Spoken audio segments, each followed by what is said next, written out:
Those are the last two possibilities, Miss Kavanaugh. There's one more, Your Honor.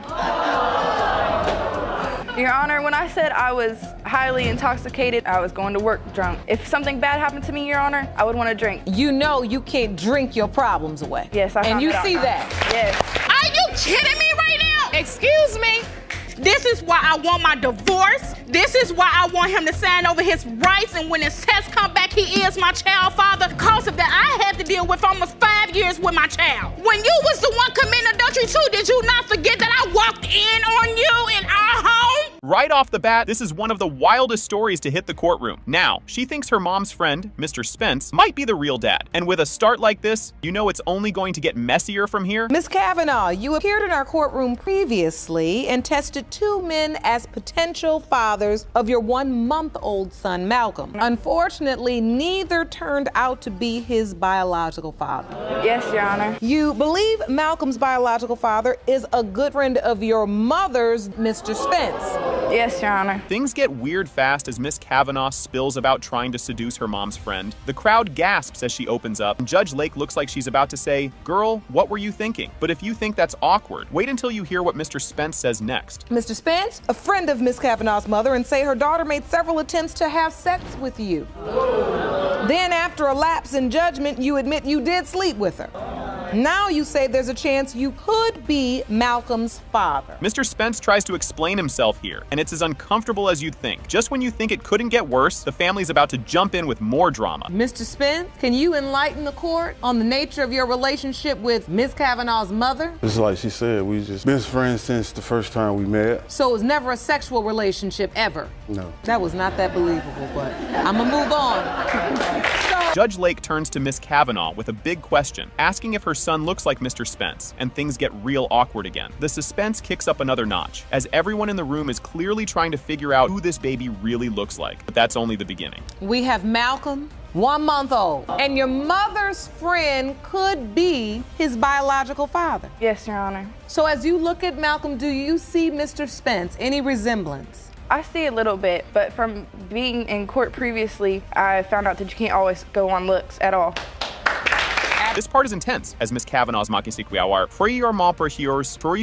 shares her feelings of betrayal and total shock. Now that it's all coming out, you can practically feel her frustration. The next witness is about to spill even more tea. How did it feel to learn that your daughter was sleeping with your very good friend? It was very devastating, just because the relationship was inappropriate. I felt betrayed. Actually, when we were together, like all in the same room, I noticed them looking at each other a little differently. And I knew my gut woman's told- intuition. Exactly. You'd think it couldn't get juicier, but then Miss Kavanaugh's sister steps up to spill more secrets. But trust me, things are still heating up. I know my mom and him had like a best friend connection. And one day, me and Megan went to go meet Ken. It was just me and Megan. And she was like getting something from him. I think it was like some money or something. That I had intimate with him. And then I went to go, because my mom was wondering, asking Megan questions, and Megan was denying it. So I come clean. That's how my mom found out, is that it was intimate is because of me. Even Mr. Spence seems unsure about all of this, which makes the whole situation even wilder. But don't worry, the plot thickens because we're about to meet yet another possible dad. First of all, I didn't mean for this to happen. Yes, I got weak. Yes, I am a man. Yes, I could have told you no. Told you no thrice.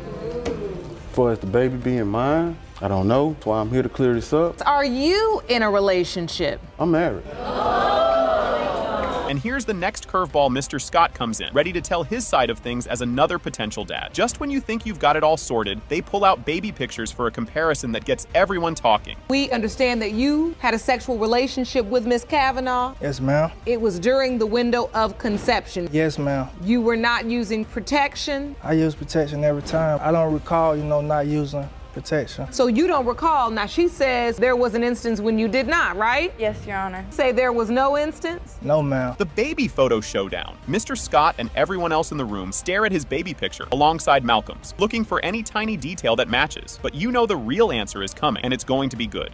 This is my baby picture. Let me see. This is your baby picture. Yes, ma'am. Oh, there we go. Malcolm's baby picture. Your mother says when she saw the picture, he looks like you. Yes, ma'am. You don't see it? I mean, I see the jaws in the head, but you can't really just go by the, the look. Judge Lake steps in to talk about something more serious as she addresses Miss Kavanaugh's issues with drinking. This is a big moment for Miss Kavanaugh to face her choices, but her journey isn't over yet. These are the last two possibilities, Miss Kavanaugh. There's one more, Your Honor. Your Honor, when I said I was highly intoxicated, I was going to work drunk. If something bad happened to me, Your Honor, I would want to drink. You know you can't drink your problems away. Yes, I found And you it out. see that. Yes. Mr. Scott comes across as the surprising adult in the room, saying he'd be there for Malcolm if he's the dad. Everyone's feeling the suspense now as we get closer to the DNA reveal. If Malcolm is your biological child, are you ready to step up? What are your Yes, intentions? ma'am. I'm really, I take full responsibility. If the baby's mine, I'll be there. I mean, there's no more I can, say. It'll be my baby. The moment is here, and everyone's glued to Judge Lake as she reads the DNA results for Mr. Scott. Mr. Spence, you are not his father.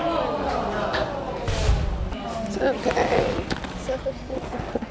Buckle up, because this starts wild and only gets wilder. Ms. Smith kicks things off by asking the court to prove Mr. Hopkins is the father of her 2-year-old daughter, Camya. This is just the warm-up, and it's already bonkers. Miss Smith, you've petitioned the court today to prove to your fiance that he is the biological father of your beautiful 2-year-old daughter, Kamaya. Mr. Hopkins, you don't believe that you are Kamaya's biological father and say today's negative result would end all wedding plans. Yes, Your Honor. It's hard to believe, but Ms. Smith actually admits she'd sometimes tell Mr. Hopkins he's not the dad just to make him mad. Ms. Smith admits it was all to tick him off, and the look on everyone's faces says it all. This is only heating up, folks. I believe he have doubt, Your Honor, because of his melanin mama always in our business. If she wouldn't have been going around putting it up in his head that she not his, the one I'm carrying is not his, we wouldn't be here today. That's not true, Your Honor. This part is jaw-dropping. Mrs. Smith just casually drops the bomb that she didn't tell Mr. Hopkins about the pregnancy at first because she had cheated with her ex around that time. If you think this is the peak of the drama, you're in for a ride. So we planned on having a baby. I got pregnant. I had a miscarriage. He was kind of like just sad and depressed because he really wanted a child. Planned to have a baby during the time you were with her. Pregnant, she never tell me. You know what I'm saying? If you plan to have a child with somebody, how come you not tell them that you're pregnant right away? Why didn't you tell him, Miss Smith? I ain't tell him because I cheated. Mr. Hopkins comes prepared with some social media receipts, and they're pure chaos. When the judge asks if her ex has already been tested, Mr. Smith sheepishly admits no, he hasn't. Looks like this tangled web just got a lot messier. This is a post from her ex saying that the wifey and our new baby Kamaya testify that you have no doubt that Mr. Hopkins is Kamaya's father. I do feel he's her father. She looked like him, like they eyes, they nose. If you thought things were crazy, hold up. Ms. Hunt Smith has a new twist, and just when you think it's all out in the open, more questions keep popping up. You know what happened to that. I had a C-section with Kamaya, so I was, off a lot of meds, and I didn't know that he was gonna put his name down on there. And so your ex put his name down on Kamaya's birth certificate? Yes, it's my story, and I'm sticking to it. Explain, but at the same time. Now things get mathematical as they argue about who's the daddy based on the timeline, and it's pretty wild. This timeline business only adds another layer of confusion to this epic mess. October 15th, got that. And you were on an involuntary extended stay. I say like around the end of January, beginning of February, it don't make It ends up being approximately 40 weeks, which is long enough for a baby to be born. But based on this calendar, you do understand that you're not excluded being a possible father. And now, the plot thickens as Mr. Hopkins' mom steps up, and she's got a lot to say. Looks like this mom is determined to spill all the tea. She was messing around with this man during the conception time. How I know this? Because a friend of mine was at Applebee's and was like, girl, you'll never guess who I ran into. I was like, who? She said her name. I was like, girl, stop lying. So she FaceTimed me. Turn all the way around so I can see her. She's sitting there with dude. That's all she do. Really? It wasn't me. Ms. Washup, Mr. Hopkins' mom, dives into why she thinks her son is being taken for a ride. It's equal parts funny and sad. If you thought mom was fierce before, she's only just getting started. And my son done went through this before. He wanted a baby so bad. He done had a girl try to put a baby on him before when he was on that extended vacation. I ain't got no room to take care of no kids, because I already got 8 or 9 of my own, plus 15, 20 grandkids. Whoa. Why everybody still want a baby? I don't know First why. of all, you can't even stay home enough. Thank you. Mr. Hopkins isn't just here for answers. He wants his money back. With the cash issue sorted, it's finally time for the big reveal everyone's been waiting for. $1,950, shoes, canopy bed, totaling $2,577. See, the $77, I really ain't gonna trip on that. But you gonna take back that $2,500. Did you buy these things out of the goodness of your heart, or did she demand you buy these things? I can say both. This part is the gut punch. Mr. Hopkins, you are not Kamaya's father. It's gonna be all right, baby. Things kick off wild and don't slow down as Judge Lake starts this wild roller coaster of a case. And believe me, those messages are only the start of the mess that's coming. You admit to cheating on the defendant, Mr. Terrell. You say you are here today to determine the paternity of your 1-year-old son, Fonz Terrell III, in hopes that Mr. Terrell will finally step and be a father. Mr. Terrell's excitement about becoming a dad takes a nosedive in no time. This poor guy is about to hear Ms. Holliday's side, but it might just confuse him, and us, even more. My first child ever, you know? I'm even talking about marrying this girl, so I'm like, all right, we have a couple of days past. She telling everybody on Facebook, like, oh, I'm pregnant. 3 different guys hit her up, like, oh, is it mine?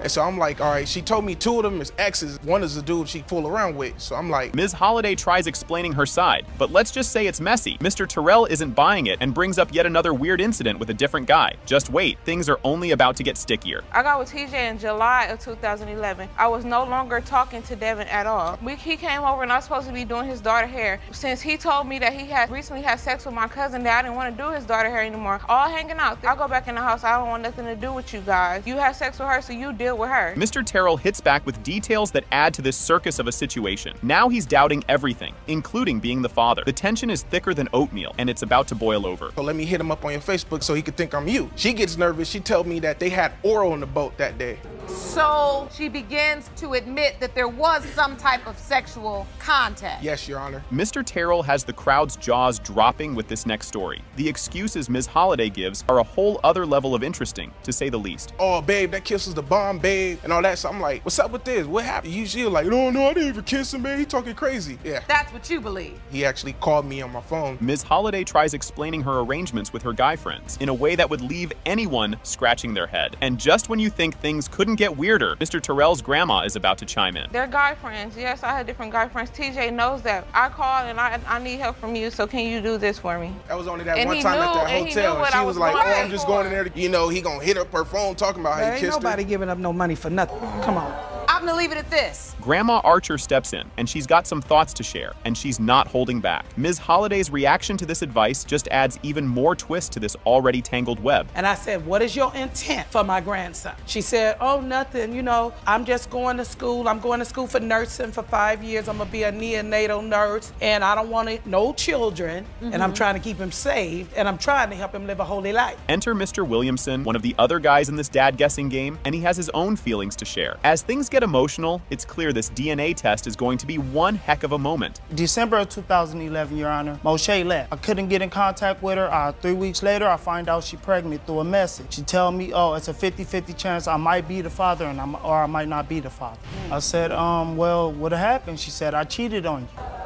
And there it is, folks, the answer we've all been waiting for. It has been determined that Mr. Terrell, you are father. Thank you.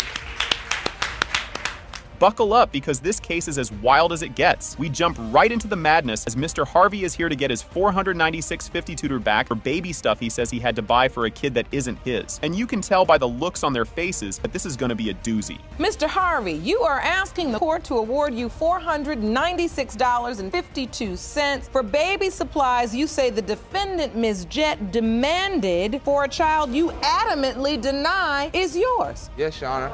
Then, Ms. Jett drops another bombshell. She says she moved in with him and that they were all lovey-dovey for a hot minute. But then Harvey jumps in saying, nah, it wasn't like that. You can practically see the question marks in the judge's head. Every day we had sex every day. You got pregnant 2 weeks. I didn't find out till I was pregnant. Oh, we had sex the first week I met you. No, I didn't. Okay, so it was the second I didn't week. find out till I was pregnant a month later, which was August. I was having sex with him every day. A month after I met her, she left and moved back to Orlando. I stayed 60 miles from her. Buy all this baby stuff. I asked him, okay. I did not argue with her. It takes 9 months for somebody hold on. And now we get to the juicy part, cheating accusations. Ms. Jett accuses Harvey of being a big-time cheater, saying he was messing around with other girls, which is why their relationship tanked. Harvey just shakes his head while his doubts keep piling up. You can feel the court bracing itself for the next twist. Why'd you stop talking? Because he was so sexually active with other women. He was cheating on me. Oh, so there was a breakdown in the relationship. Yes. So at some point you were living apart. Yes. And then you demanded he bring you. I was asking him months and months and months, can he get this, can he get that? He said, no, I'm not getting you Your Honor, anything until I the have baby evidence. is born. It turns into a shopping list battle next. Harvey brings out receipts like, look, I got all the baby stuff she asked for. And he's got actual receipts from Facebook to prove it. Things are heating up as they argue over bottles and blankets. I have evidence to show you that I have bought everything she demanded me. I have evidence right here. She wrote me on Facebook demanding that I buy. I said, okay, Your Honor. I have the receipt where I bought everything on the list. You need to make sure you bring me all of these things. 1, diapers. 2, baby wipes. 3, pacifiers. Then Harvey throws some serious shade with a Facebook post twist. Even the audience gasps at the online drama. After she had the baby, she had told me the whole time she was pregnant, she was in a relationship. And she said she was in a sexual relationship. That's one. If the baby mom, why didn't you tag me in the picture? Tagged another guy and say she doesn't know who the guy is. But why the picture still stayed on your Facebook? And my family had to tell me, oh, you know she tagged another dude name in the picture. I got evidence for that too. The receipts and math wars just keep going. Ms. Jett has her own list of baby costs and says she's covered everything herself. The judge is probably thinking they should be suing each other over grocery receipts at this rate. Here's all the expenses that I've been taking care for of my daughter alone. He's suing me for $500. Her diapers is a little less than what he's suing me for. And plus her feeding is double that. I'm suing you for what I got a receipt for. Okay, but her diapers are close to what you're suing me for. Every time you needed diapers, you called me and I gave it to you. Whenever you needed something, every time she called me, I gave it to her, Your Honor. Just when it couldn't get weirder, Harvey accuses her of asking another guy to pay for an abortion. The judge's eyebrows go higher with every twist as the paternity doubts grow louder. And then another thing is, after she had the baby, she was trying to get pregnant again. She was like, she told me she was pregnant or whatever, so I went and got her and stuff like that. And then she had started going through my phone. I was like, all right, well, I'm gonna go through your phone too. She telling this dude, she said, you need to pay for this abortion. And the whole time she was never pregnant. She told me she was pregnant for me, and then she telling some other dude he need to pay for abortion. Now Harvey brings in the big guns. His aunt. Aunt Highsmith steps up and says the baby doesn't look anything like their family. By this point, everyone's looking at the baby like it's a science experiment gone wrong. I know is that when she had the baby, looking at my nephew with other children, we have strong genes. And all his brothers look alike, his brother's kids look alike. And I have they have the same heads. His children look just alike from different moms. Everybody looks like the Harveys or the Highsmith. Baby has no genes of us at all. Head shape or anything. Me, I have strong genes. Next up, Jet's mom gets in on the drama. She's here to defend her daughter and her granddaughter, and she's not letting Harvey off easy. It's mom versus aunt in the family showdown. He called me and told me that Shadeja was pregnant. I didn't meet. He hadn't met me, but you called me and told me my daughter is pregnant and how I shouldn't worry about you leaving. I did not know Kim until after the baby was born. Oh, you called me. Don't sit up there and lie. You did. I did not know. I did not know her until after the baby was born. And now Harvey explains why he bailed on supporting the baby. The judge is looking a little overwhelmed, but everyone else is just eating up every second of this roller coaster. I want to understand that though, Mr. Harvey, because it seems like you were on board, and I have not testimony that would substantiate the departure from the commitment that you've made. Because I don't understand where the doubt. This is the moment of truth. The DNA results are in. Pertaining to 4-month-old Nolani Harvey. Mr. Harvey, you are not her father. This case kicks off with a serious jaw-dropper. Mr. Johnson is so sure he's not the dad of his wife's newborn that he's asking for a court-ordered paternity test. It's clear these two have some major drama in store for us. Mr. Johnson, you are here with your wife, but you are positive her newborn daughter, Diari, is not your biological child. You have petitioned this court to grant you a paternity test so you can get your name removed from the birth certificate. Right out of the gate, Mr. Johnson lays out why he's keeping his distance. He's just not feeling all that dad energy since he's not sure the baby is his. Spoiler, this emotional roller coaster is nowhere near the end of the tracks. I want to be for sure. I take care of all my kids. My name is on the birth certificate. I don't want a child to have my last name if it's really not mine. Half of the time I don't want to be there. I don't want to assist with the child. I don't want to do too much as far as fathering goes because, I mean, I'm really not sure. You know, I'm kind of uncomfortable, so. Things take a wild twist when Mr. Johnson openly admits to cheating, ignoring Mrs. Johnson's feelings, making their relationship a soap opera mess. You might think things are settling, but buckle up because it's just getting started. Honestly, we always had a rocky relationship. 10 years, separated numerous times because of me. I was always in the streets. This was like a normal thing for me. Being in the streets, being gone, you know, dealing with other women. It was always, I never really cared the way I should. After we lost our child, I just didn't. Judge Lake steps in with a little life lesson, warning about how easy it is to mess up relationships, especially when you work closely with the opposite intimate violence. It's a good lesson for both them and the audience. But don't worry, this drama still has a few more layers to uncover. This is actually a really good moment, a relationship lesson that many have had to learn, because a lot of people work in businesses where they work predominantly with the opposite sex. Initial flirtation to turn into a lot more and destroy your family and your home, which is what it's doing. And now, for a plot twist. After a year apart, Johnsons get back together, partly because their kids were just so happy to see them reunited. You'd think they'd be jumping for joy, but Mr. Johnson's more on the wait what side of things. So you separated for a whole year. What happens during the separation? Well, during the separation, I just was doing her and I was doing me. We weren't planning on getting back together. And so you were out dating, having sex. You were with multiple people with one person. Yes. Boom. Mrs. Johnson drops a bomb, revealing she'd been with someone else during the separation, meaning, well, baby's father is now in question. And as if that wasn't enough, the stakes are about to go sky high with some math. So he was excited and you were scared because you did have sex with someone else during the time you were broken up and thought you were never getting back together again. Right. How do you go from excitement to doubt? After the excitement, we celebrated, talked about it. You know, I mean, that was like the best time for me at that moment. Judge Lake whips out a conception calculator like a detective in a crime show, and the results? The likely dates for conception just so happened to fall right around the time they got back together. Now, the math adds more fuel to the fire, and the tension's just boiling over as we await that DNA test. I have a conception calculator here. When was Diari born? She was born on the 10th of this month. And hit calculate. It says the window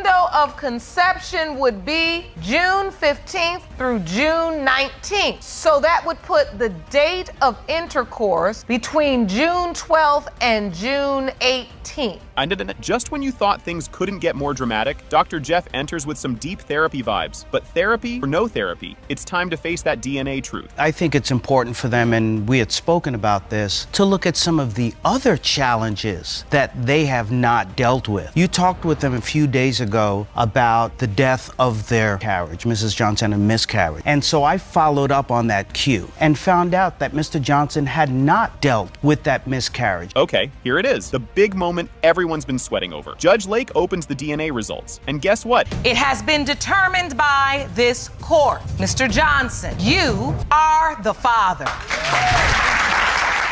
Buckle up for this wild ride, because it's about to get messy. Miss McGee is in court to prove that her estranged husband, Mr. McGee, is actually the dad of her daughter, Serenity. Looks like Mr. McGee has a whole different story up his sleeve, though. Ms. McGee, you have petitioned the court for a DNA test to prove to your estranged husband, Mr. McGee, that he is in fact father of your 4-year-old daughter, Serenity. Yes, Your Honor. You claim your husband vanished 4 years ago after the birth of your child and has denied fathering your daughter and refuses to help financially. And just when you thought this was straightforward, Mr. McGee hits back with some pretty wild accusations. You won't believe how Miss McGee reacts to this one. Mr. McGee, you say you wanted to be a family, and that's why you married Ms. McGee, only to discover that after Serenity was born, your wife cheated on you and that you may not be the father of the child. Yes, Your Honor. Get the tissues, because Miss McGee's story is rough. She says she's had to handle everything alone, all the medical bills and even therapy for her daughter, who has autism. Things are about to heat up as she calls him out for not helping. The last 4 years of my life with my daughter has been pure hell. I've had to pay for medical expenses for my daughter. My daughter was born with slight autism. That I had to struggle to take her to therapy sessions, everything.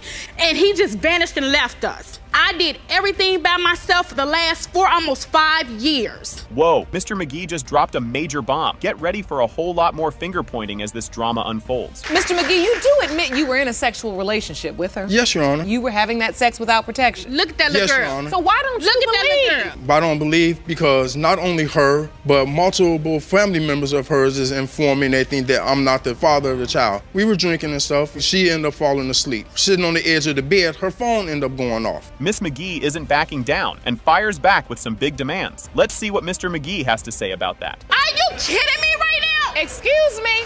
This is why I want my divorce. This is why I want him to sign over his rights, and when his test come back, he is my child father. Because of that, I had to deal with almost 5 years with my child. When you was the one committing adultery too, did you not forget that I walked in on you in our home? Now things get extra awkward as Miss McGee's mom, Miss Justice, steps in with her own wild opinion. Wonder what Miss McGee thinks about her mom taking sides. So do you think Mr. McGee is your grandchild's father? No, Your Honor, I don't. My daughter was out there. Excuse me? Was I slut when you married me? Was I slut when you slept with me? Yes. Miss Justice is really laying it all out there now, and she's not holding back. But wait till you hear what Miss McGee's got to say about that. I raised her up in a good Christian environment and to honor marriage. Okay? And my daughter does not want family or no one to know that she was out. So if I'm against her, talking against her, then she's going to go against what I say. I want an apology from you, and I want one from you. Because if I was out there, how I know who my child's father is? I admitted to him that I made mistakes throughout our relationship. Now Miss McGee drops another jaw dropper, admitting she was with her boyfriend without protection during the time Serenity was conceived. Judge Lake isn't done grilling her yet. Were you intimate with him during the window of conception? Once. With protection or without? Without. Without. So that's two guys now. Miss McGee shares a painful memory that really hits hard. But Mr. McGee isn't exactly apologizing. If he had so much doubt, and I stand on, you should have waited. You should have been did the paternity test. You shouldn't wait till now, 4 years later. He was not there. If you had any ounce of this 25%, like say that she was yours, you should have been there whether you thought she was or not. You still should have been there. Don't wait till now. And now, Mr. McGee's trying to play the good dad card with some money order receipts he says are proof he's been helping out. Judge Lake's about to put a stop to the back and forth with some real answers. To show every week and everything MoneyGram receipts that I'm sending to her every week. He say it's been multiple money orders. He sent me one $40. And that's because he called me and said, you're my wife. I want some sex. So I said, I need some transportation. He sent me $40 to get to him so we could have sex because she deserved it. More than you deserve some of me. It's a full-on showdown as Mr. McGee and Mr. Coley, the boyfriend, throw jabs at each other. The tension is through the roof as she opens the envelope. He's not really into Serenity. If they wouldn't have presented the birth certificate, you probably wouldn't know your own daughter's full name. You don't even know what your daughter get up and ask for when she wake up in the morning. Instead of you hating me, you should congratulate me or loving me because of what I did. And what you're a deadbeat. Finally, the moment of truth has arrived, and things are about to get real. It has been determined by this court. The biological father is Mr.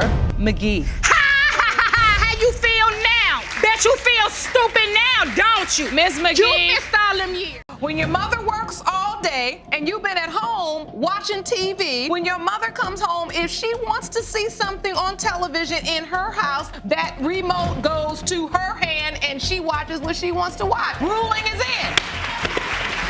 The case kicks off with Miss Capples claiming Mr. Harris is the father of her son and wants him to sign the birth certificate. Meanwhile, his girlfriend is right there, and Mr. Harris denies everything, demanding a DNA test. This drama is heating up fast, and it's only going to get hotter. Miss Caples, you say you are 100% certain that the defendant is your 15-month-old son, Jasion's biological father, and today he's going to put his name on the dotted line right in front of his girlfriend. Miss Capples says their relationship was just hookups, and she blames his girlfriend for making him deny the baby. Mr. Harris insists it's not his, and everyone's just dodging responsibility. Just when it seems clear, Mr. Harris drops a strange twist. To be completely honest, Your Honor, me and Mr. Harris, we were never in a relationship. Let's clarify that now. We were just sleeping together. Sleeping together. That's pretty much it. Were you in another relationship? No, I was not, no. I wasn't. You find out you're pregnant. Obviously, you weren't using protection if there's a question that he's the biological father. Yes, Your Honor. Things turn confusing shocking when Mr. Harris admits he heard about the pregnancy, but then didn't hear from Miss Capples for months. He says he started doubting when she dated someone else while pregnant. It's all a blame game, and Miss Capples is ready to show some evidence. She texted me and told me she was pregnant. Then she disappeared for months. When she texted you and said, I'm pregnant, what did you think? Are you now with Miss Mayfield in a relationship? Ma'am, that's when I had got with her in a relationship. She was around 5 months. She got jealous of what me and... What is there to be jealous about? I don't care about you guys being Miss Mayfield. Yes, So go Sit her ahead. down. Miss Capples brings out a calendar to prove her timeline matches her pregnancy with Mr. Harris. He's confident, but Mr. Harris is still uncertain if he was even with her. It's a mess, and just when things seem clear, it gets more ridiculous.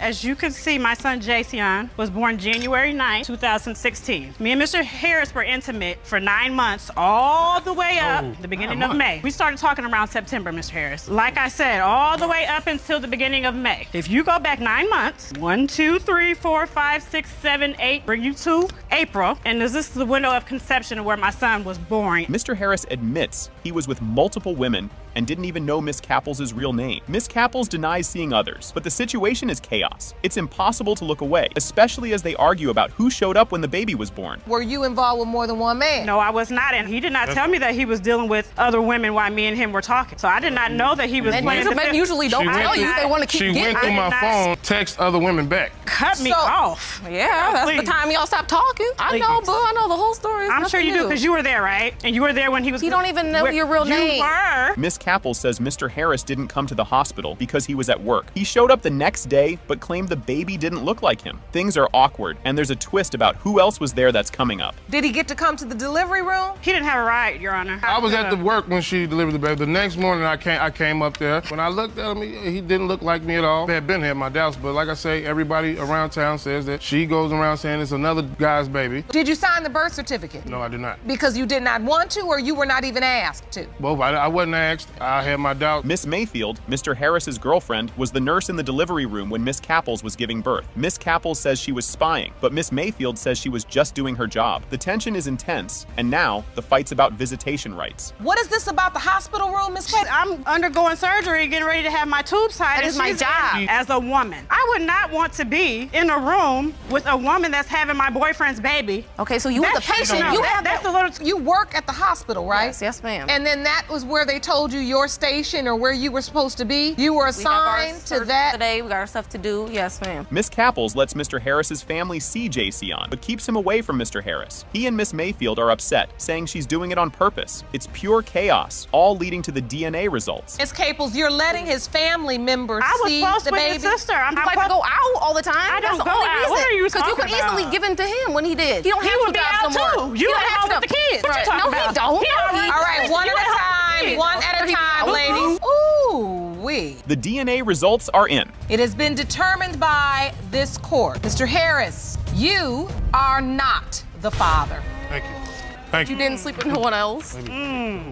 Judge Lake introduces Poyer vs. Poyer, with a mom suing her son for $5,000 in unpaid rent. She says he needs to grow up, while he claims she treats him like a servant. This is going to be a wild ride. Brace yourself for some intense arguments. Ms. Poyer, you have brought your son to court today and you are suing him for $5,000 in unpaid rent and utility bills. You say in your statement that you feel it is time for him to start acting like a man before he becomes a father. You are here today to make him face his responsibilities as an adult. Ms. Poyer calls her son lazy, and he fires back, accusing her of making him do everything. Their insults are sharper than a comedy roast, and Judge Lake steps in to settle things with her no-nonsense approach. My son, he's lazy. I'm your mother. I try to do the best that I can for you. You cannot just want to lay around, not want to do anything, not want to help me, take care of the household, or help me pay any bills. You cannot talk to me like I'm one of your friends in the street. How you say it, but she's the total last person that should even be saying something like that. Ms. Poyer wants control of the TV after a long day, but her son disagrees. Judge Lake's swift ruling is like a mic drop, but they're not done yet. Things are about to get messier.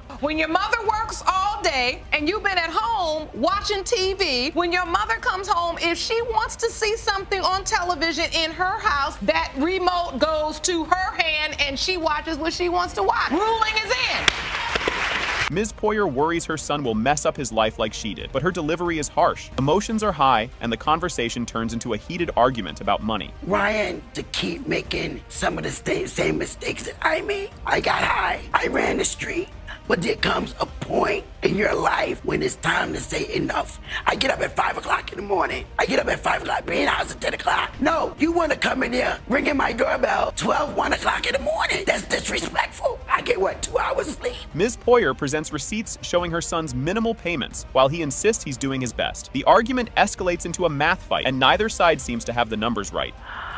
All I want is for my child just to grow up. But then it was time to come in here. Mom, I didn't get paid this, that, and the other. But yet still, you going in there to find your little roll up to do your business. You say he did not contribute. You say you have cable bills. I have cable bill. I have rent. Ms. Poyer claims her son only worked for 2 weeks, while he insists it was 3 months. The back and forth feels like a ping pong match, and a witness is about to make things even wilder. How long did he work this job? 2.5 weeks. Did you just say 2.5 weeks? You get a seasonal job for 2.5 weeks. When you work at a store for a season, that season is always 2 months and longer. I don't know where she got 2.5 weeks from. If you can find me a job that's going to hire me in a store for 2.5 weeks. How long did you work this job where you were supposed to pay her $50 a week? I was at this job for almost 3 months before the season ended. Ms. Poyer's sister Natasha adds fuel to the fire, calling out the son's habits and blaming his girlfriend. It's chaotic, especially with judgments based on nail polish. It's drama mixed with comedy gold. My main concern, the reason why I'm here, is because he going out smoking marijuana. He jumping turnstiles, getting arrested. Stupid stuff like that. The worst thing I've ever done was smoke weed and hop a turnstile when I was 17. Leave it alone. Let it die already. Okay.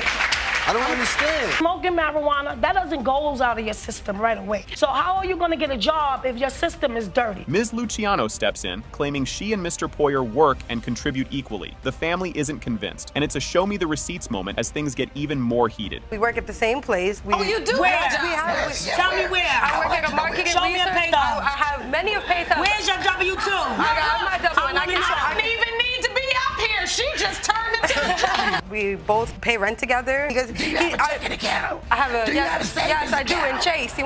We go to Chase and I'll show you my Finally, some calm. Judge Lake praises Mr. Poyer for improving his life and reminds everyone about family support. Both sides begin to listen. The emotional tension is far from over. Suddenly you begin to live up to your potential. You get a job. You begin to get money paid regularly. Well, what your mother is saying is, why couldn't you do that to help me? And you're doing what you should be doing. And Mom, for that, you have to at least say, this is a good thing. Mr. Poyer apologizes to his mom for the disrespect, and she breaks down, expressing how much she misses him. It feels like a turning point, but one big decision still looms. Love you, I love you. I miss laughing with you. I miss crying with you. You know how I used to play with your ear? I miss all of that. May I hug him, please? You absolutely can. Do you remember it? This is what I most remember. Give me some nose.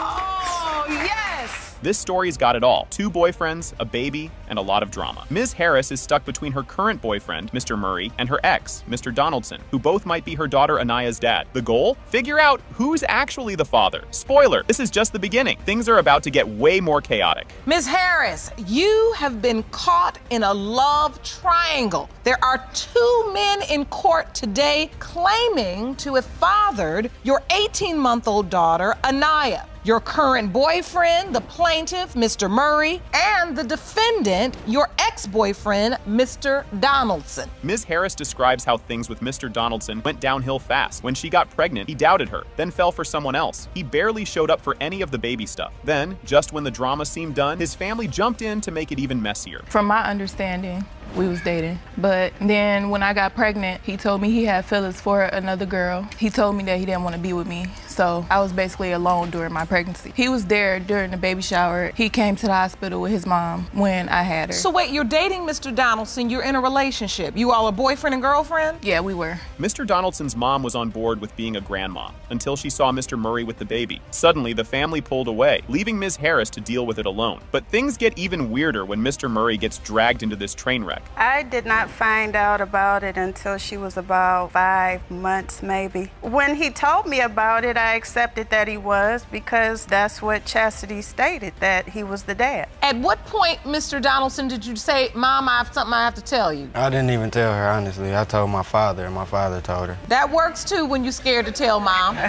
Mr. Murray found out he might be a dad through a message from Mr. Donaldson. He says they used protection, but Ms. Harris disagrees. Despite the confusion, Mr. Murray stepped wrapped up when Anaya was 3 months old. Then, Ms. Harris mentioned a threesome, and now no one knows who the dad could be. So, Mr. Murray, why do you believe you could be the biological father of this child? One day I was on Facebook and I got a message, Jalen. He told me that the baby could possibly be mine. Telling you that the baby could possibly be yours? Yeah, I need to get a DNA test. You sent him that message, Mr. Donaldson? I don't recall. I'm not gonna say yes, I'm not gonna say no. I don't recall.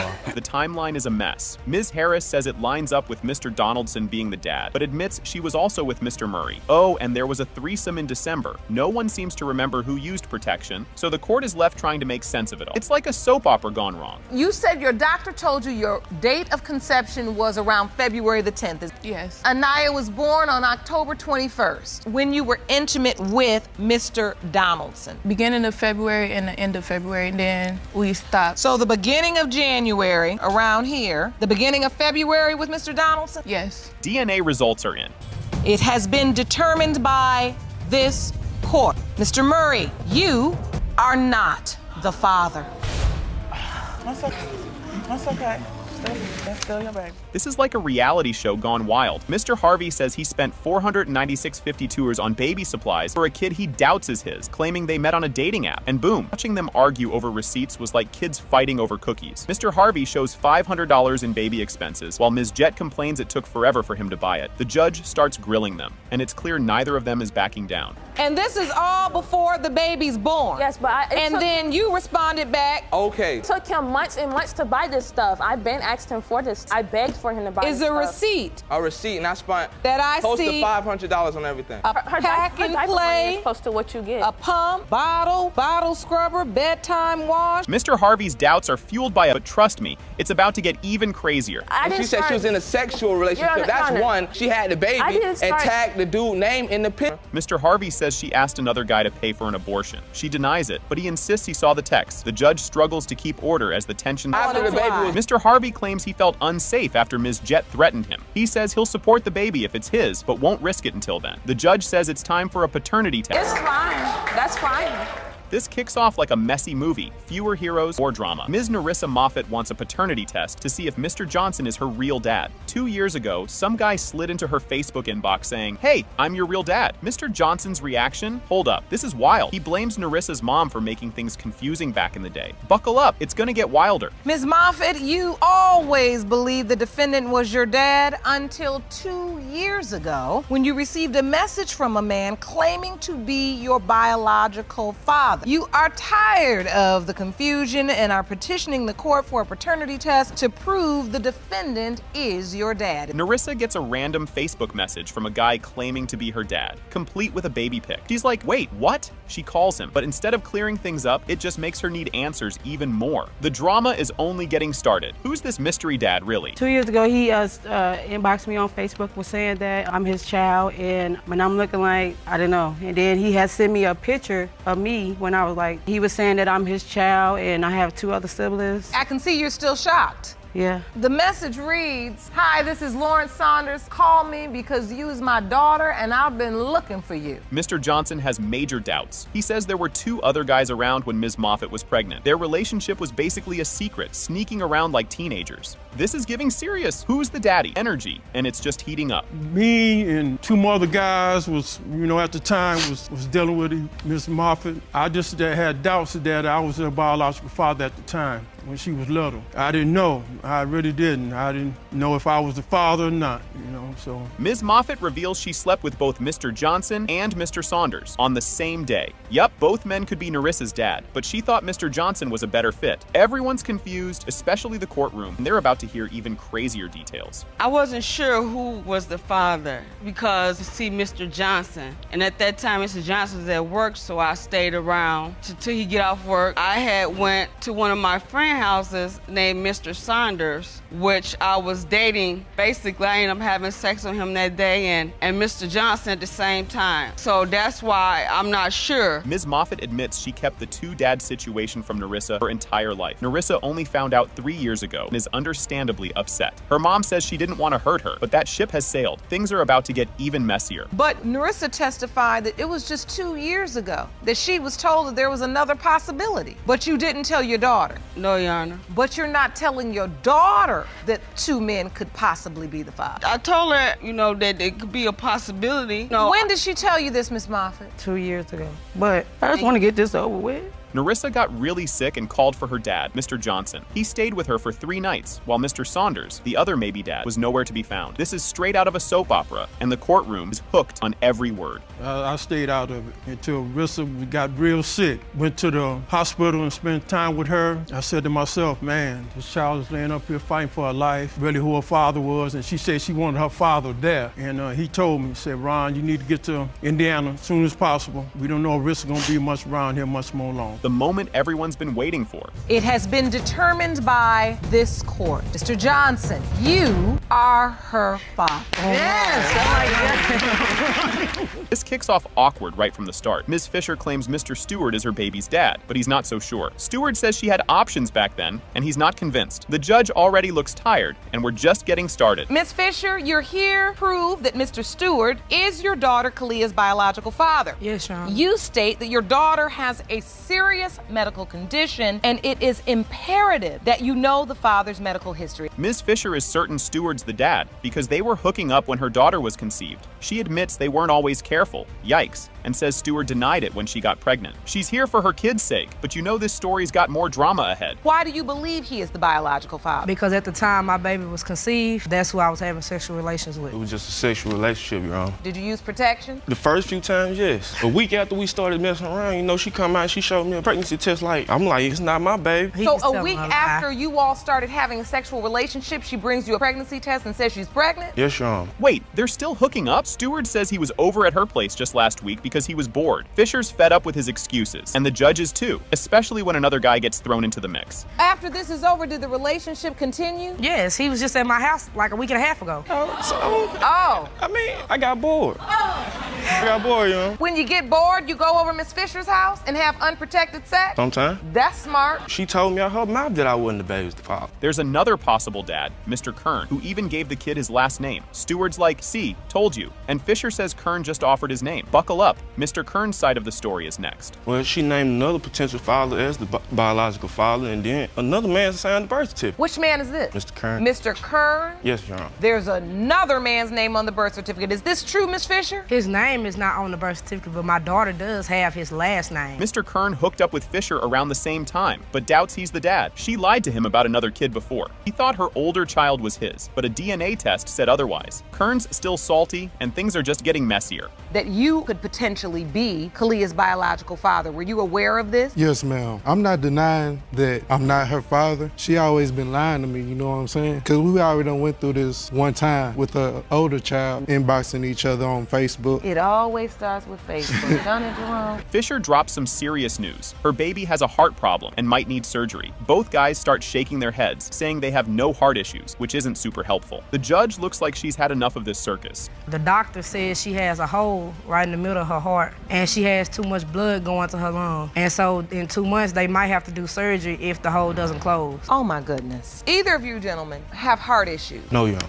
Because she deserves to know. She doesn't deserve, I don't want her to grow up 4, 5, 6 years old looking for her daddy and I don't know what to tell her. The judge is fed up and calls everyone out for being irresponsible. She reminds them this is about a baby's health, not their drama. She's about to drop some hard truths, and honestly, they need it. When I look at this beautiful little girl and then needing an answer from me that I can't give because I was irresponsible, and now her health may be affected because of that, and the reason why I'm going so hard on you all is because you're still up and you admitted it in court today. It has been determined by this court. Mr. Kern, you are not the father. This past Father's Day, Memphis, Tennessee saw it in them to award me with Community Father of the Year award. The mayor was there and state representatives was there. So Caden will not fall short on a daddy or a father when it comes down to that. That is great to hear.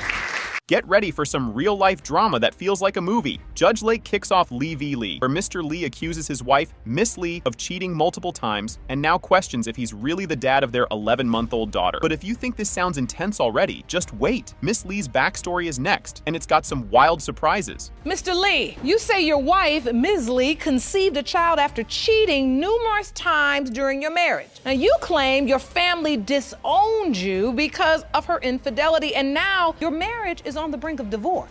You've petitioned the court for a DNA test to prove that you are not father of Ms. Lee's 11-month-old daughter, Carolyn Lee. You won't believe how their love story starts, like a mix of romance and reality TV. Miss Lee says they met at a hotel party and felt instant sparks, totally falling for each other right away. Sounds sweet, right? Well, things take a left turn as soon as a Bon Jovi lookalike enters the picture. I was actually getting ready to go on a date with somebody, and I got a phone call from a friend of mine to come to this hotel party to meet somebody else that actually wasn't even Mr. Lee. And I get there and our eyes met, started talking that night. I heard him speaking a little bit of Spanish, and we started making out the whole night. We kissed heavily. The next morning, we exchanged numbers that night as well because we made out the whole night, didn't even remember each other's names. So, just 1 week after this love at first sight moment, things get, interesting. But believe it or not, this Bon Jovi moment was just the beginning. Soon, Mr. Lee's whole family gets involved in the chaos. She stayed there with me for a few days, and then, like, the following week, she started cheating on me with a guy she claimed that looked like Bon Jovi. She has... The following week? Yeah, well, she said he looked like Bon Jovi. I said he looks more like the Wolfman. I have a celebrity week obsession. later? Yes, I have a celebrity obsession in this guy he looked like Bon Jovi. He's just jealous. Just when you think things can't get crazier, they totally do. Mr. Lee's family can't believe he's still with her, so they end up disowning him for choosing her over them. And then, just when things seem complicated enough, the couple finds out they're going to have a baby. I got a little pissed off because, I mean, at the time, you know, my family disowned me. I had no friends. Why did your family disown you? Because she cheated on me and I chose her over them, and they didn't like that. Her anymore? Yes, and I didn't do what they wanted, so they threw me out. Just because you went back to somebody, they threw you out? It's messed up, I know, but... He was spending alcohol. If you thought pregnancy would calm things down, think again. It just makes things even messier. He's torn between his love for her and the nagging question in his mind. Is this baby even his? But don't think he's ready to give up yet. When you find out she's pregnant, do you believe the child is yours? Yeah, at first, she's my wife. Wouldn't, I mean, if you were in my shoes, wouldn't you believe that? I don't know. I mean... Yeah, I get it. I'm not going to sit up here and lie. I mean, she cheated on me before, but I figured why not stick around? Things had gotten a little better. Yeah, things So you felt like trust? I felt like I could trust her. I felt like that this was my kid. At this point, you've got to wonder how Mr. Lee has stayed so committed. It's clear he's been through a lot and has high hopes, but this test is going to be the real game changer. I do love her. I mean, I realize people have problems. People do things that they're not proud of. I mean, who among us has not? Now you stand here after saying you love her and you don't leave her, but now you're saying you're going to divorce her. The love's still there. We just, if baby's We're not going his, through the can't motions. Stay together. We've decided that the baby isn't mine. We're just not going to stay together. This part is like a soap opera. Mr. Lee talks about being there when Carolyn was born and signing her birth certificate, saying he's been trying to be a father and a husband through it all. You can feel the tension as he says he doesn't want to live a lie, but it's only going to get more emotional when Miss Lee's mom steps in. Take your time. I was there when she was born. I signed the birth certificate, everything. So you signed the birth certificate? I just don't want to live a lie. I want to know if this is my daughter or not. If he is not Carolyn's biological father, do you know who is? No, Your Honor. If things weren't complicated enough, Miss Lee's mom joins in with her own twist on the story. But hey, no one knows for sure yet, and the truth is still to come. She never saw really any happiness in my household. I feel bad for that. I was not a great mother to her, but she got kind of taken by my mother and my stepfather. They had her most of the time. But she did not see good things going on in the household. She saw a lot of fighting, and so she got into the dishonesty herself, lived what she saw. Here it is, the big moment that's been building up this whole time. Judge Lake reads the DNA results, and it has been determined by this court. Mr. Lee, you are Carolyn's father. I told you. I told you. Mr. Miles shows up in court, claiming he's the father of his 37-year-old daughter, Christine, who he hasn't seen in over 2 decades. Just wait until Christine hits him with her first question. Mr. Miles, you are in court today to prove to your 37-year-old daughter, Christine, that you are her father. You admit you initially denied paternity when she was a baby, but are here to right your wrong. But she now wants to prove you are not her biological father. Things get messier than a bowl of spaghetti when Christine lays out her doubts. He says he's trying to make things right now, but Christine's not letting him off that easy. Next up, he tries to explain what happened way back when. I don't believe you're my father. My mom says you are not my father. You've been absent for 37 years. Why? Why now? Your mom said that I was your father. Why she changed her story, I have no idea. But that's not the truth. And why now I had the opportunity to be able to look for you because I wanted to see who you are and who your family was. If this backstory had a theme song, it would definitely be a country breakup song. He only found out he owed child support much later, which leads Christine to question where he's been all these years. Spoiler alert, he's got more excuses. I didn't know about the child support at that time. I was just named as a father. You were named the legal father, then makes you responsible for child support. You're just out there, you're dating a young woman, you love her, you all get together, then you break up. You were never informed. When she found out she was pregnant, she never called you to say, I'm pregnant. No, Judge. Now Christine starts sharing her side, and it's honestly a tough listen. Just when you think the emotions can't get any heavier, Christine reveals a twist about those child support payments. I was really bad as a student. I got in a lot of trouble. I went to foster care 4 years. I went through lots of therapy to forget all this, and I'm back today. But you're strong, and you're not alone, because we're here with you. Thank you. And so this was very difficult for you. Very difficult. And here comes the plot twist no one saw coming. Surprise, Mr. Miles owes a mountain of child support. He says he got the shock of his life when he found out he owed $28,000 in back payments, right there on his tax return. Next up, she spills about the one time she actually met Mr. Miles. In 1992, we filed our taxes. Taxes came back, and there's a letter, $28,000 in back child support. And that just shocked me. Like I said, I just didn't have a clue that was even there. And you didn't try to find out then? I did. What did you do to try to find her, Mr. Miles? Back then, there was no internet, no cell phones. All you had was people that you knew and telephone lines. Imagine meeting your maybe dad for one night, and then crickets. Mr. Miles remembers it differently, saying he thought he invited her to live with him, but clearly they're not on the same page. And just when it seems like things might calm down, the judge brings out a bombshell from Christine's mom. Well, I met Mr. Miles one time when I was 16. He came to my grandparents' house. My grandparents actually let me go stay the night with him and his wife. I was never told about them until that very day. I thought we did, hit it off pretty good. I think I asked her if she wanted to come live with us, if that was something that was going to be willing to take her in as ours. Right when you think you've heard it all, Christine's mom drops a statement that changes everything. Mr. Miles doesn't seem to care, though. He's convinced they have a bond. Just wait till you hear what Christine says about reconnecting with him now. Because when we were in the court, she said I was the father. So after that, I assumed she would tell her that I was the father because that's what happened in court. Why would she name her after his mother? Why would she go after him for child support? He said he wanted to play dad. Yeah, I wasn't even with her then. That's what she said. He was never with her. Yeah. He is still yet to contact her mother since that. Here's the moment everyone's been waiting for, and it's like the air gets sucked out of the room. The judge reads the DNA results, and the truth is, it has been determined by this court. Mr. Miles, you are not the father. Buckle up, everyone. This one's gonna be wild. Miss Collins is here to prove that Mr. Stone is her daughter, Samara's dad, saying he bailed when he heard she was pregnant. Things are already heating up, and we're just getting started. Miss Collins, you have dragged the defendant to court to prove he is the biological father of your 4-year-old daughter, Samara. You say one day of bliss became a lifetime of hell when Mr. Stone up and disappeared when you revealed to him you were pregnant. Miss Collins spills the tea on how she met Mr. This is where the plot twist kicks in. Now she's pregnant, and she's gotta let Mr. Stone know he might be the dad. Me and Mr. Stone met on a dating site. I seen his profile. I thought he was kind of handsome, and obviously he thought I was cute as well because he messaged me back. So we had a few conversations until one day we decided that we will meet up. We were drinking. Well, why don't you just stay the night? You've been drinking anyway. Why don't you just, crash here? So later on that night, one thing led to another, and we had sex. Miss Collins remembers calling up Mr. Stone, all like, hey, I'm pregnant, and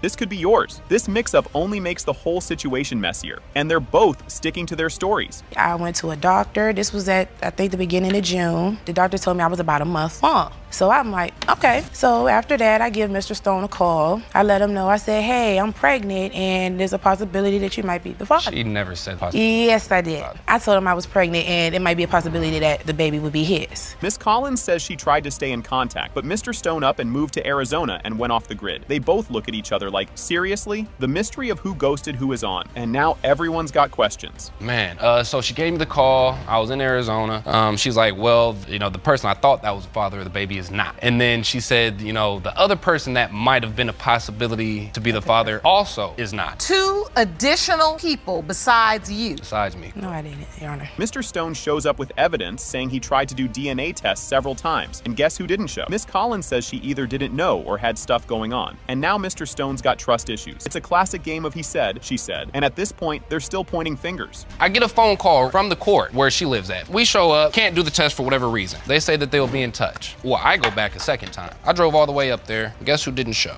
Miss Collins did not show. She suggested that we do a at-home DNA test. So I was like, I don't really trust that. I don't know if that's not a doctor, but she said, I'll pay for it. I said, okay. Miss Collins throws in a curveball. Her daughter Kimara has hypoglycemia, which she claims runs in Mr. Stone's family. The health stuff is only adding to the chaos here, and both are still looking for answers. A few years back, my daughter, she got sick. Come to find out she's hypoglycemic. Now, that does not run on my side of the family. So what I do, I'll give Mr. Stone a phone call, and he says, yes, I do believe that do run in my family. Anybody could have hypoglycemia. I'm not the only person on this earth. I'm sure there's a whole lot of us. It doesn't run in my family. Maybe the other guy runs in his family. I don't know. Dr. Brown Parks swoops in to clear things up on hypoglycemia, saying it could actually be genetic. The doc gives her medical opinion, and everyone's waiting on the DNA test to see who's got it right. So first off, hypoglycemia is simply low blood sugar. It can happen for a variety of reasons. There's a level at which we just have chosen that below 50 milligrams per deciliter when they take your blood. Most common cause is from people who are diabetic or hyperglycemic. It drops their blood sugar too low. It is indeed. Judge Lake finally opens the DNA envelope, and surprise! It has been determined by this court. Mr. Stone, you are the father. Right from the start, the drama is real, and you can just feel that this one's gonna be intense. Let's just say he's got a lot of doubts, and he's ready to get some answers. Buckle up, because they just did. Ms. Nadeau gets a major reality check as she recalls the shock of learning her first child was actually fathered by Mr. Zara's best friend. The audience gasps, and it's clear everyone's on edge. Ready to find out what this lie detector, just when you thought things were settling down a little, surprise, surprise, Mr. Zara announces he's brought in a surprise hanging out, though he admits it wasn't exactly steamy. So yeah, the witness doesn't exactly have the smoking gun, but he's the best friend and father of Ms. Nadeau's first child, steps into the mix. The courtroom tension is off the charts as these guys keep one-upping each other. Here comes Mr. McCaffrey, and he's not shy about spilling the details. Crowd's in shock, and it's clear this love triangle, or square, is getting harder and harder to keep track of. You hear this testimony? Yes. You admit you were intimate with Ms. Nadeau? Yes. We're just friends with benefits. We'd hang out, party. That's about it. So you had unprotected sex? We had more than one time? Yes, Your Honor. I don't remember the exact date it happened on, but I'm pretty It started sure on his 18th birthday. Ma'am, if you don't let him testify for himself. Just when you thought you'd heard it all, You were being truthful. Thank you. Here it is, the big moment everyone's been waiting for. It has been determined by this court that her father is Mr. Zara. You want to tell everybody how sorry you are? This is one crazy situation right off the bat. Ms. McGowan tells the court how, just after her husband passed away, she met Mr. Martin online. But get ready, because this story only gets messier. Ms. McGowan, you say after the death of your husband, you were trying to find your way, but ended up finding a man on the internet, had sex with him, and 2 weeks later, you discovered that you're pregnant. Now you claim the defendant, Mr. Martin, is without a doubt the biological father of your 8-month-old baby, Caden. And just like that, Mr. Martin fires back with some seriously shady doubts. Wait till you hear why he thinks he's off the hook. Mr. Martin, you say there's no way you're biological father, and you claim to have a mile-long list of doubts that will clear your name today in court. One main reason is that you believe the man she's currently living with, who will join us shortly, is baby Caden's biological father. Yes, Your Honor. Mr. Martin then proudly admits he hasn't done a single thing for Caden because in his mind, it's not his problem. And just when you think Mr. Martin might start acting responsible, he doubles down. Mr. Martin, yes, you've done nothing for the child? No, I did nothing. Because first night we had sex. The first day we met each other, we had sex. The reason why I don't believe it, this is my child, because she's very promiscuous. And when you have sex with a woman first day, that's red flag anyway. Did you use protection? No, No, Now this is just some wild math Mr. Martin is doing to dodge responsibility. And just when you think he'll finally take the hint, here comes Ms. McGowan with some big proof. After after it happens and then there's a baby on the way, how you can doubt. Because there was other men involved. Out of one of the potential men, others. Okay. So therefore, I cannot be that one. You know what I'm saying? What math are you doing? How do you exclude yourself from the number of men that could potentially be her child's father? She had sex with another guy. Oh my God. If things weren't messy enough, Ms. McGowan brings out her own evidence with a calendar to back up her claim. But as if on cue, Mr. Brody himself steps up next, ready to share his side of the story. Yes, I have the calendar of the date. You do. So you presented a calendar that outlines the date you were intimate with Mr. Martin. Yes, ma'am. And that's April 2nd. Yes, ma'am. So you're intimate with Mr. Martin on the 2nd. The doctor tells you your conception date is estimated at April 3rd. And here's where things get even juicier. Mr. Brody jumps in and says he's actually been playing the dad role this whole time. This guy isn't holding back, and it's about to get even more emotional. I've been there. Tina and I, Miss McGowan and I have been messing around since February. I just pray that he's mine. I really do. Because when he was born, he looked like me. He was a little light-skinned red baby. He had my cow licks and everything. In the NIC unit, when they took him from his mother when he stopped breathing. Mr. Brody isn't just a maybe dad. He's been fully committed to the role, and it shows. But the stakes get higher as Judge Lake gets ready to address the whole messy love triangle. This past Father's Day, Memphis, Tennessee saw it in them to award me with Community Father of the Year award. The mayor was there and state representatives was there. So Caden will not fall short on a daddy or a father when it comes down to that. That is great to hear. Here it is, the moment of truth that flips everything on its head. It has been determined by this court. His biological father is Mr. Martin. That's what's up. That's what's up. That's what's up. Oh man, this is just the start, and it's already pretty wild. And let me tell you, things are about to get even weirder. Ms. Morris, you've petitioned the court for a DNA test to prove that the defendant is the father of your 1-month-old son, Jackson. You hope these results will save your family because you have 2 other kids together. Okay, this is just bonkers. Mr. Byram talks about how he found out about Ms. Morris's little secret rendezvous with his own friend, no less. Yep, hiding in the attic. You won't believe the timeline of how long this has been going on. Me and the dude she cheated on me with were hanging out the night before. We're really close friends. We stayed up all night, 5, 6 o'clock in the morning. I wake up probably 7 o'clock. He's already gone. She fought with me the night before so she can leave and stay at her grandma's house. She was over there with the kids. I seen him on the couch. That's when I started banging on the doors and the windows. I go in the house. He's hiding up in the attic of her grandma's house. You think it couldn't get any messier? Think again. Ms. Morris says she was already being accused of cheating anyway, but what she reveals next about her dates will leave you laughing and cringing. We were having trouble way before I even slept with his friends. He's always constantly telling me I'm cheating. It's been happening for 4 years now. He keeps accusing you, so you just go ahead and validate the accusation? Well, we split up for a month.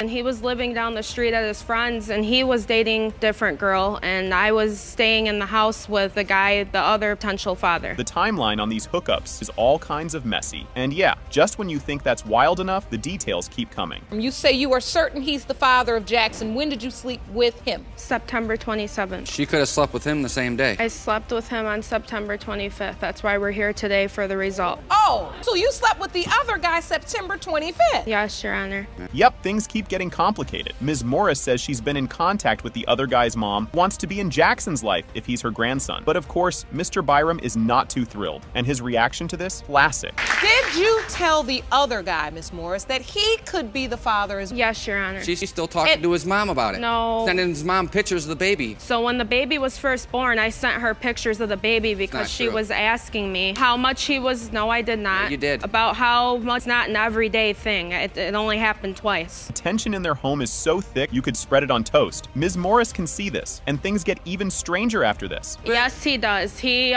shows my other 2 way more attention than he shows him. Do you blame me? You do admit you're having a hard time bonding with Jackson because you don't know. I still buy him clothes, toys, and do whatever for him, but I keep my distance from him because I don't know if he's my son. Here, Mr. Byram's doubts are loud and clear. And Ms. Morris? Oh, she's about to spill the tea on some major regrets. You helped her out the entire time? You came when the baby was born? I was there. I held the baby first. Did you sign the birth certificate? No, I did not. I just kept looking at him and thinking about what she did to me, and I just can't treat him the same as my other kids because I know for a fact that those other babies are mine, and I love them to death. I just can't love him full on, love him until I know that he is my flesh and blood. I just can't. Never. It's apology time, and Ms. Morris really starts to feel it. But Mr. Byram's response? Just wait. It's not what you'd expect. I can see behind your eyes a lot of sadness. Yes, Your Honor. You know you've made a mistake. Yes, Your Honor. Do you regret the mistake you made? I regret cheating, but I don't regret my son. I mean, I would never regret a kid regardless of what happened.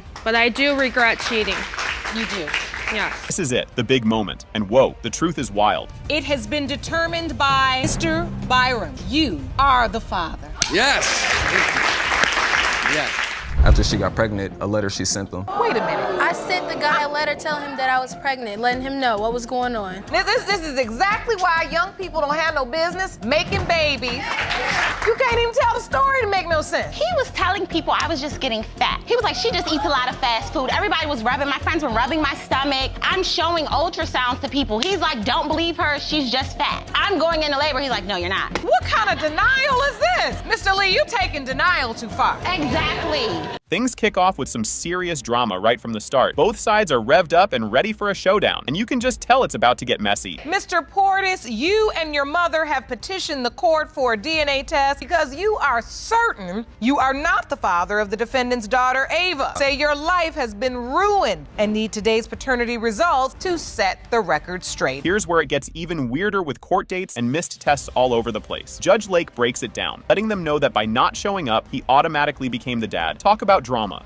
This started about 2 years ago. I started paying child support, $75 for this baby, and I never knew if she was mine or not. We never took a DNA test. You paying child support for this baby? Yes, thousands of dollars. But you say you've never had a DNA test? No. And that's because you had a court date.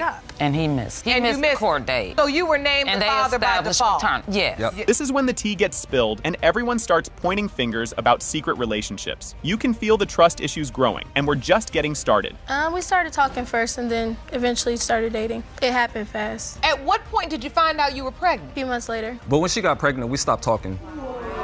So like, after the fact that she got pregnant, she had hit me up and was like, hey, I'm pregnant. We were definitely together. I called you after I got the text. No, we weren't, because I found out that she had another boyfriend.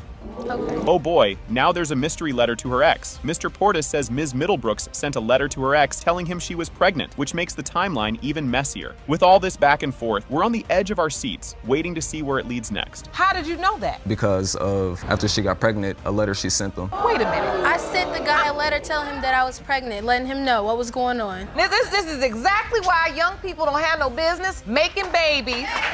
You can't even tell the story to make no sense. Things get intense as Mr. Portis talks about not being there for the birth, and there's a lot of he said, she said going on. Judge Lake tells him he has to be responsible if he's the father. And boy, you can feel the tension building. Were you at the birth, Mr. Portis? No, I was not, Your Honor. He had the opportunity to, but he wanted nothing to do with her. Did you go to doctor's appointment? No. He had nothing to do with the pregnancy. She wasn't communicating with my family at all. Every time she would talk to us, she would be disrespectful. Or any of that. She was not even That's the talking only to time my she would son. talk to us. Who was with you at the birth? My ex was. He stepped up. Now comes a plot twist. The ex was there the whole time. Ms. Middlebrooks explains her ex was super supportive and was there for Ava's birth, pretty much stepping into the dad role. It's only heating up, and we're not sure who's gonna end up stepping up here. Oh wait, But she wasn't messing with the ex though. Yes. When I had her, yes, he was there. So he was away, and then by the time you had the baby, he was home. Yes. But you gave And you my son say he opportunity. stepped up. Yes. What? Son wanted nothing to He do was with me or holding her the pregnancy. and all that. You do not know. You're not your son. I I'm wasn't not in your communicating business, with you. but I'm I'm communicating his with your mom. son. I'm his mom though. You not being truthful. The family feud kicks into high gear, with both sides going back and forth. You can tell everyone's wound up, and we're all wondering if they'll be able to hold it together. Middlebrooks, Disrespectful. I realize that you may not agree with Miss Trent, but you have to understand that when you are dealing with someone who's your elder, right or wrong, just keep your mouth shut. That doesn't give her. Hold on. I am going to be very clear. Just when you think it can't get wilder, here comes the ex, calling Mr. Portis. With every twist, this case just keeps getting deeper. Her ex that she was dealing with had contacted me on Facebook.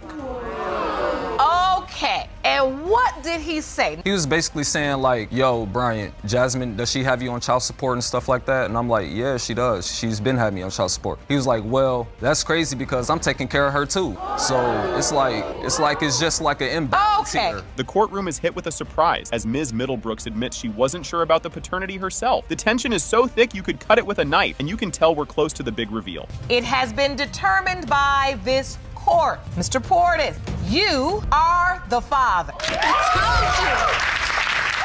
Buckle up, because Ms. Shands kicks things off by saying she just has to prove Mr. Hollis is her baby's dad. But wait, you won't believe Mr. Hollis's response coming up next. Miss Shands, you appear in court today because you are devastated that your first love and the person you lost your virginity to is now denying your 15-month-old son, Aiden. You say once you prove to the defendant that he is the father, you hope you two can finally be a family. And here's where it gets real messy. Mr. Hollis and his mom say Ms. Shands is a pathological liar and that they already know who the real dad is. It's like a soap opera, but hold on, it's about to get even juicier. Mr. Hollis, you are here with your mother and you both testify that Ms. Shands is a pathological liar and you both don't believe you fathered her son, but claim to know who did. Just when you think things can't get wilder, Ms. Shands admits she had a fling with one of Mr. Hollis's friends, which led to a whole mess in their friend group. The audience is gasping, and Judge Lake is just shaking her head. And trust me, there's more to this. Me and his was close friends once before. But she used to come back and tell me that Mr. Amir, he was messing with one of my friends. We both were young at the time. So, both y'all young now? Yeah, we still are young. But I thought it was cool to go mess with one of his friends because he had slept with one of mine. We both had made a mistake. No. Brace yourself for this one. Judge Lake asks Ms. Shands if she used protection with Mr. Hollis's friend. And Ms. Shands says, nope, not at all. And yep, there's still a lot more to spill. You have revenge sex with one of his friends. And did you use protection? No. And then how many times did you have sex with this friend of his? Multiple times.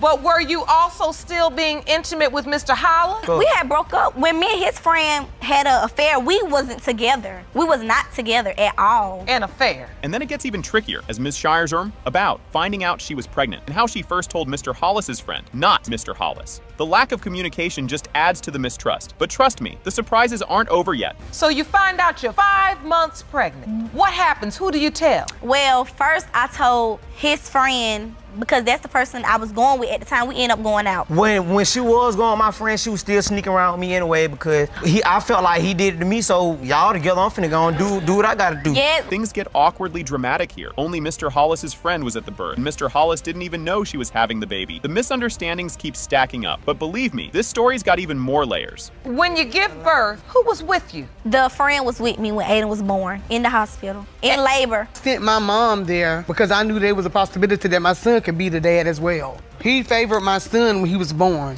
I wasn't never invited. Like, anything I ever found out about the baby, I found out about myself. Like, I ain't even know she was in labor. I had to find that out. And now it's gone public. Ms. Shands says she was hurt when Mr. Hollis wrote a song that accuses her of cheating, and the song went viral. As if that's not enough drama, more about their beef is about to hit the fan. Like, when I heard the song at first, especially the first song, I forgot how it started, but he put my name in it, the friend name in it, but he erased it and changed it to a whole different, and then he came out with the I And we have some of the lyrics to that song.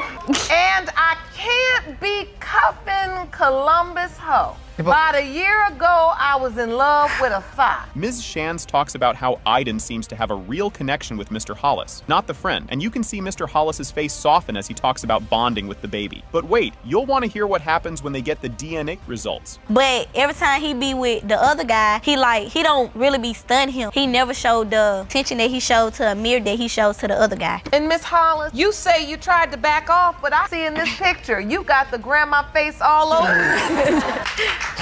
Finally, the DNA test results are in, and surprise. It has been determined by this court. Mr. Hollis, you are not the father. From the start, you can tell this is about to be wild. Ms. Brewington steps up, saying Mr. Lee is definitely her son Giovanni's dad, and is dodging paternity just to skip out on child support. This is just the beginning, and things are about to get way more heated. Ms. Brewington, you are here to prove your 3-year-old son Giovanni is Mr. Lee's biological child, and you claim Mr. Lee has been a father to your son since the day he was born and is denying paternity because he wants to avoid paying child support. Ms. Brewington is 1,000% sure that Mr. Lee Lee is the dad. No doubts, no questions. She didn't expect any drama when she got pregnant, but Mr. Lee's got a different story, and he's about to let it fly. So, Ms. Brewington, you claim you are 100% certain that Mr. Lee is the father. I am without a doubt 100% certain that he is my son's father. Not only was I only sleeping with him, we were actually working on our relationship. So when I found out I was pregnant, I didn't think it was going to be a shock or a surprise or anything like that. You won't believe this level of denial. Mr. Lee says they weren't even cool like that when Giovanni was conceived. Judge Lake looks at him like, really? In the same bed, same house, but nothing happened? But Brewington isn't buying his story, and she's ready to prove him wrong. At the time that Gio was conceived, we were not having no type of intercourse. We were not cool at the moment. Your Honor, I was living with him. We were living in the same household, in the same bed. Were you living in the same house? Around the time, yes. But you weren't together? Exactly. So were you sharing a bed? Yes, ma'am. And fluid. No.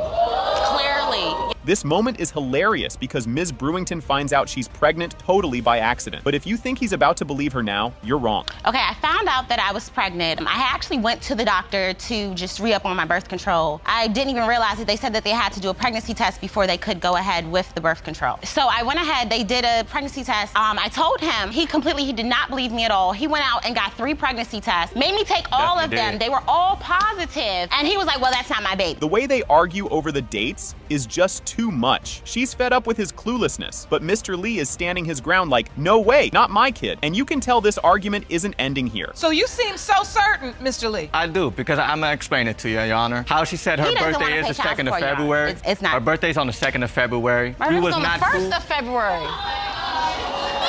My birthday is on the, how you gonna tell me what day I was born? I was born on the 1st of February. He said it's 2nd. Yeah, look, it's close. It gets even crazier. Ms. Brewington says Mr. Lee wouldn't believe she was pregnant and told everyone she was just getting chubby. But of course, Mr. Lee has another excuse up his sleeve. He was telling people I was just getting fat. He was like, she just eats a lot of fast food. Everybody was my friends were rubbing my stomach. I'm showing ultrasounds to people. He's like, don't believe her, she's just fat. I'm going into labor. He's like, no, you're not. What kind of denial is this? Mr. Lee, you taking denial too far. Exactly. Just when you think he's out of reasons, here comes Mr. Lee acting interested the second he finds out it's a boy. But trust me, his next excuse is even wilder. As soon as he found out that my son was a boy, he's like, oh, that's my boy. I love him.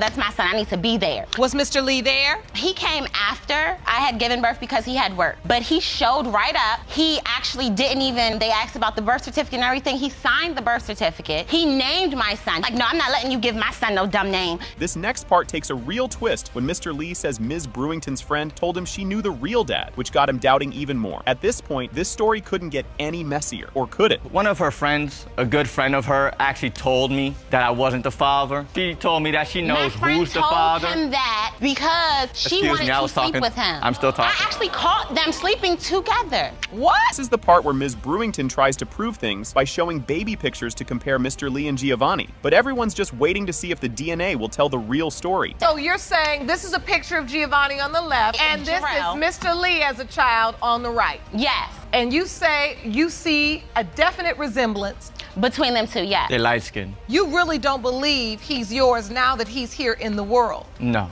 I don't really see too much of me. Maybe, yeah, like I said, we got curls, but... It's nuts to see Mr. Lee admit he's been around as Giovanni's dad, paying child support, all while saying the kid isn't his. The DNA test results are about to bring everything out into the open. You're obviously responsible as it relates to child support because you signed the birth certificate. I'm always there. I've never not been there. So he calls me daddy. Calls you daddy. Yes.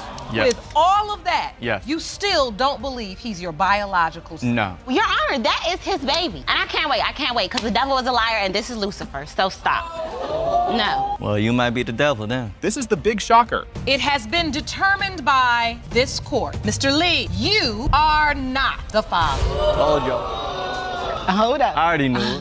I told you. Here we go. Buckle up because this case is wild from the get-go. This intro sets up what's about to be a bumpy ride, so stay tuned. Ms. Hooker, you are here with your mother because you say the defendant's son, Mr. Abraham, fathered your 10-month-old daughter, Kanaya. You say that Ms. Baker and her family's denial of this child has caused you pain, and you are here for an apology and to prove her son is the father. Oh boy, here come the doubts, and Ms. Baker is not holding back. And trust me, things are only heating up from here. Ms. Baker, you and your daughter are here today to represent your son, Mr. Abraham, because tragically, he was killed 3 months after the birth of this child. You say that before his death, your son expressed great doubt that he was the father of Miss Hooker's baby, and you are here to put the lies to rest. Miss Hooker's got feelings, and she is laying them all out for the court. She also points out that her baby looks just like Keyshawn, so what's the issue? Emotions are running high, and you can bet there's more drama on the way. I'm just sad sometimes. I try to deal with it now. Like, I really don't care no more. Like, that's how I feel. I don't care anymore. I don't care who feel nothing about my baby. I don't care. It just seemed like everybody else looking upside my head like I'm an animal. Like, every time I'm sitting down doing something, they looking at me like I'm just outcast of the group. She looked like me, so why is it a problem? That's why I just say I don't care about nothing. This is where things get real serious, and honestly, a little sad. But don't get too comfortable because we're diving right back into the mess. My son was on vacation, and we kept hearing that Denia was pregnant, but then when we finally found out for sure, he told me, he said he wasn't the only boy that had messed with Denia. And he made me promise that we was gonna get a blood test, and things didn't go the way we thought they were gonna go. And get ready for Miss Hooker's turn to clap back at those rumors. Just when you think it might calm down, the tension spikes again. You know, 'cause that's why it's funny, because how can somebody tell me who I was sleeping with? Nobody in the room was in the room with me when I was sleeping with somebody. Keyshawn only denied the baby when him and my daughter was arguing. Other than that, I have pictures with him laying on her, getting mad at what he tell his mother or nothing like that. He held the baby, kissed the baby, and loved the baby. We just need to get the results for Miss Carolyn. Ms. Baker wants to clear her name, but you can still feel the tension brewing. But it doesn't look like the back and forth is ending anytime soon. I'm not trying to do anything against anybody to make her feel bad. I ain't never been denying them. We never had a problem. She come stay the night when she feel like it, her and the baby. Everything. They was just with me at my birthday dinner. Even though my son telling me I have never did or said anything to make her feel no bad. Now we're talking about an obituary feud. Yep, you read that right. It's a serious hit to their relationship, and the room just gets tenser. One of my family members was in the obituary, but my baby one. Y'all could keep my family member out the obituary. Okay, she said one of her family members was in the obituary. But there was no mention of Kenia. Was this intentional, Miss Baker, Miss Bland? Was this something that... like this, Judge. She went and finished up without me. Kenia did get left out. So did my grandmother, and so did one of my sisters. All right, here it is, the big DNA reveal we've all been waiting for, and it's a bombshell. It has been determined by this court. The percentage of relatedness between Ms. Baker, Mr. Abraham, and Kenia Abraham is 0%. This is why right here. Ms. Baker, are you all right? Right from the jump, things are totally bonkers. This little detail throws everyone for a loop and gets Judge Lake and the whole audience sucked in. And trust me, it's about to get a whole lot weirder. 2 brothers could be the father.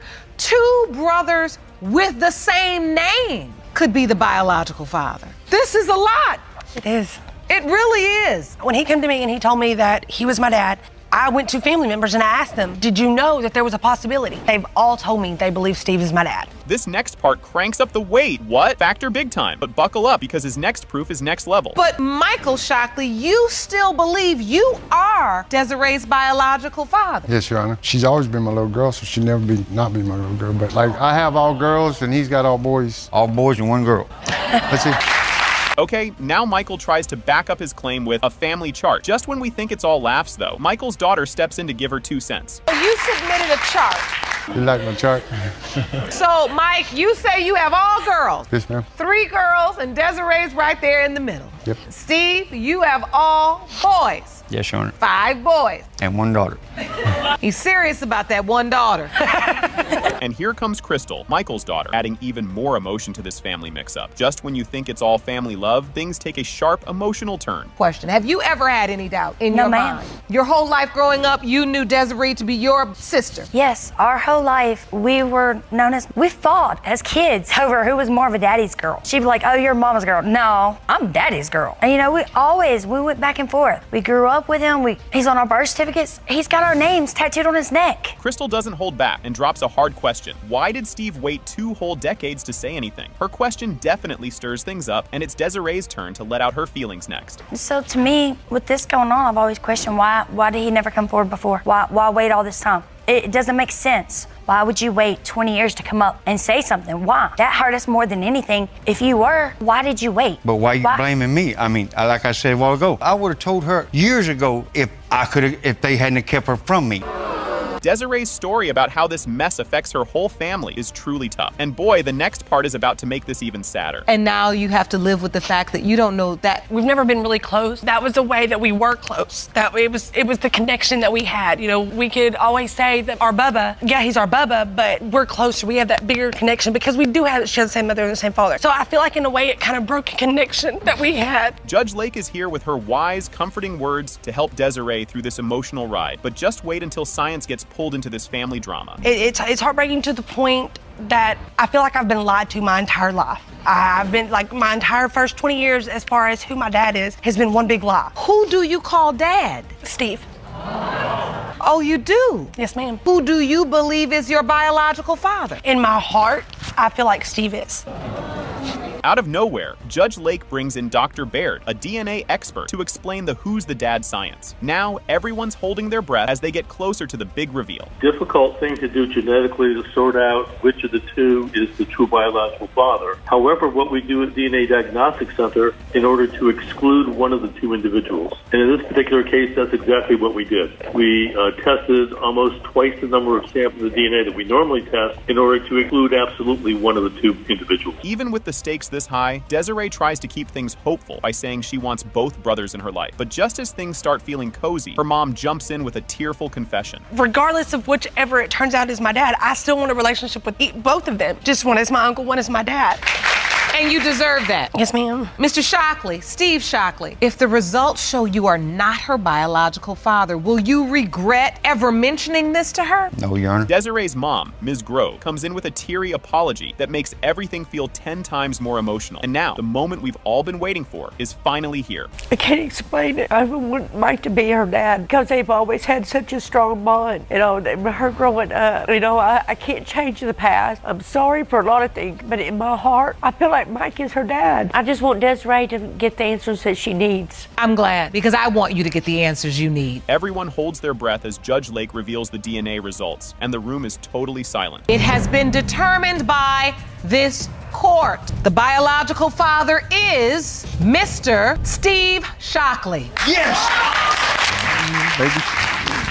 This one's a doozy as Ms. Hines spills the beans on their Christmas Eve hangout. But buckle up because this back and forth gets even juicier. Christmas Eve, we had sex in the car. After that, I told him that I was pregnant. He basically said that he gave me a Christmas gift because he didn't give me anything for Christmas. More than likely, I always be with my family on Christmas because we have like traditions. This is Christmas Eve and not Christmas. We agreed to be with our family on Christmas. Things get even crazier when Mr. Jackson claims Ms. Hines was shacking up with another dude. The story's already wild, but wait, Mr. Jackson's about to accuse her of even more sneaky stuff. I'm disagreeing on both behalves because she was living with another male, so it's kind of like hard to like judge her because like. So while you all were in this relationship or just having sex in the car, she was in a relationship with somebody else. Yeah, it was a relationship. She had another male living with her. Mr. Jackson doesn't hold back, saying he snooped around her place and found a box of condoms. Just when you think that's the end of it, Mr. Jackson has even more to say about her behavior. And it was a time that like I was snooping around her house, and because she had said she was taking some stuff to store it. I seen a box, and in that box it was some condoms in the box, and I thought she was like. So you thought at that point that man and her were having sex? Yes, Your Honor. Your Honor, that is true. Now it's Mr. Jackson's turn to act like a spy, talking about all the times he caught Ms. Hines texting other guys.